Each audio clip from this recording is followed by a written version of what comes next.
Chapter 10, Section 4. Strikes erupt nationwide. As labor unions gained strength in the late 1800s, workers showed a greater willingness to strike.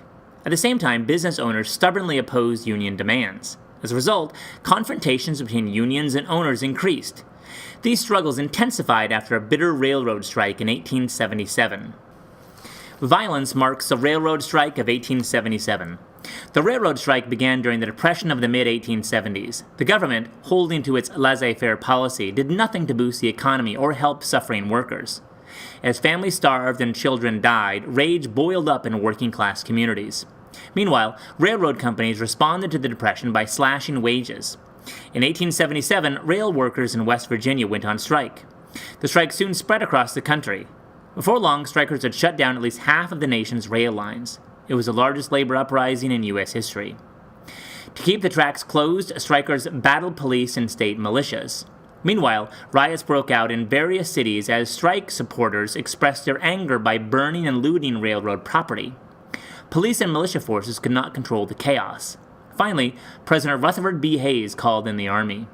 He used federal troops to restore order and get the trains rolling again. It was the first time the U.S. Army had been used to break a strike, but it would not be the last. 2 weeks of turmoil had left about 100 people dead and millions of dollars worth of property destroyed. The violence and destruction alarmed many Americans. They feared a working-class revolution, perhaps led by socialists or other radical groups. Such a revolution did not take place, but the stage was set for even larger and more violent strikes. More strikes, more violence. The railroad strike of 1877 boosted union membership and gave members a greater sense of their own power. In the years that followed, national labor organizations tried to harness that power to change working conditions. Strikes became more numerous during this time.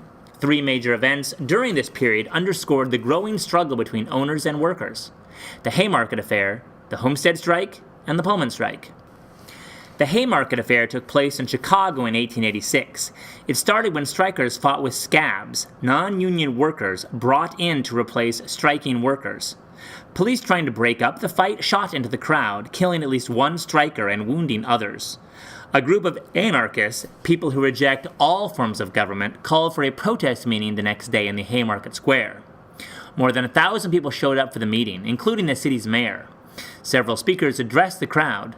The mayor noted that the crowd remained calmed. Near the end of the speeches, however, a force of about 180 Chicago police stormed in to break up the gathering.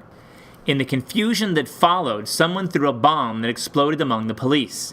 Panicked, the police fired into the crowd, killing at least 4 protesters. Several officers died.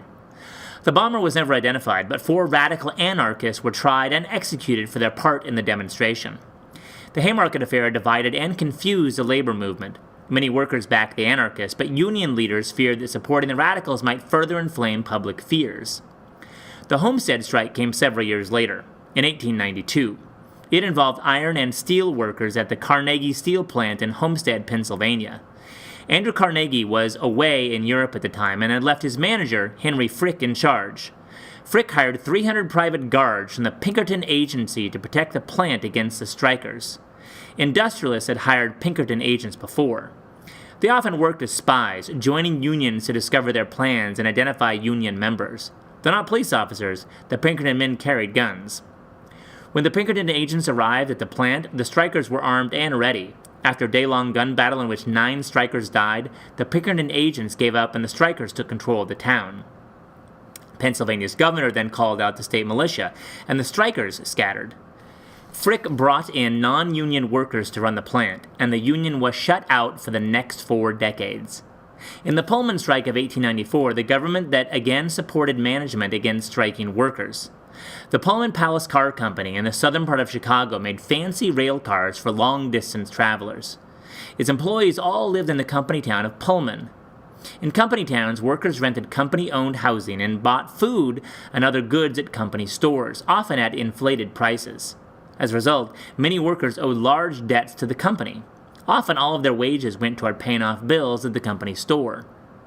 In the spring of 1894, during another depression, Pullman cut wages but not rents or other charges, by about 25%. Frustrated, the workers went on strike. The American Railway Union supported the Pullman Strike. Its members shut down most rail traffic in the Midwest by refusing to handle trains with Pullman cars. Some of those trains included mail cars, and interfering with the mail was a federal offense. Therefore, President Grover Cleveland sent federal troops into Chicago to break the strike. After a violent encounter between troops and strikers, the strike collapsed and the troops withdrew.